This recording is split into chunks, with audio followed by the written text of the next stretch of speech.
les comédies musicales ont lancé la carrière de beaucoup d'artistes, en France comme à l'étranger.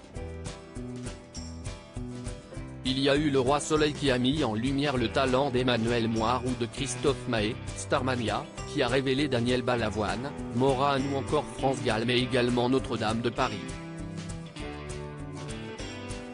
Grâce à cette création de Luc Plamondon, Hélène Ségara, Julie Zenati, Garou, Daniel Lavoie ou encore Bruno Pelletier ont vu leur carrière décoller. Un succès salvateur pour l'un d'entre eux. Ce vendredi 3 février, Faustine Bollard consacrait le numéro de Ça commence aujourd'hui aux stars de comédie musicale. Bruno Pelletier était l'un de ses invités. Le Québécois interprétait le personnage de Pierre Gringoire dans Notre-Dame de Paris. Un rôle grâce auquel il s'est vu attribuer la chanson Il est venu le temps des cathédrales, deuxième plus gros succès du spectacle.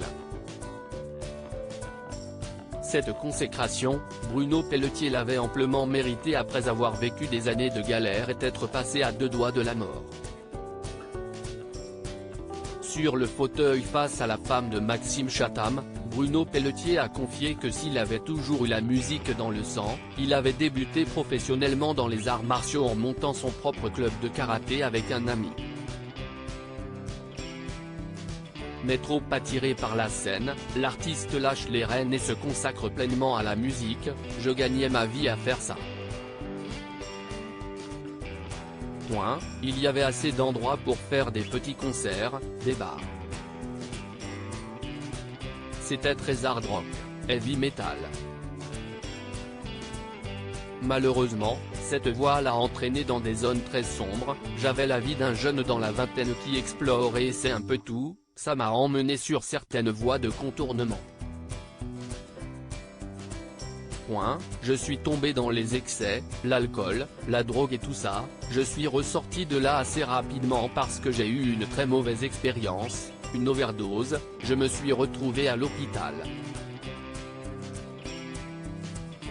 Prise de conscience nécessaire pour certains, finir à l'hôpital ne donne pas matière à freiner les mauvaises consommations, ou du moins pas sur le long terme. Bruno Pelletier a eu la chance de comprendre rapidement ce qui s'était joué pour lui. J'ai réalisé que si je voulais faire ça comme métier, on n'était plus à l'époque de Jim Morrison.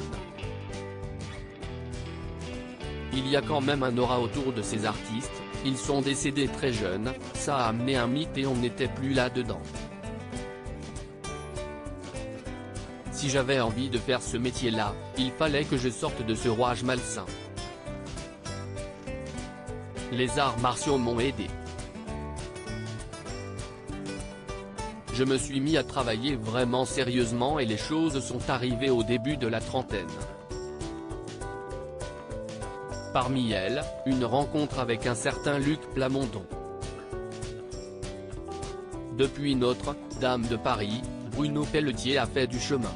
Depuis le 28 janvier dernier, le spectacle musical Al Capone, retraçant le parcours du célèbre gangster américain à l'époque de la Prohibition dans les années 20, est à retrouver aux Folies Bergères à Paris avec Roberto Alagna dans le rôle titre qui partage notamment un formidable duo avec la chanteuse Angoune pour ce show et Bruno Pelletier qui tient le rôle de Elliot Ness. Une formidable comédie musicale qu'il faut aller voir et entendre.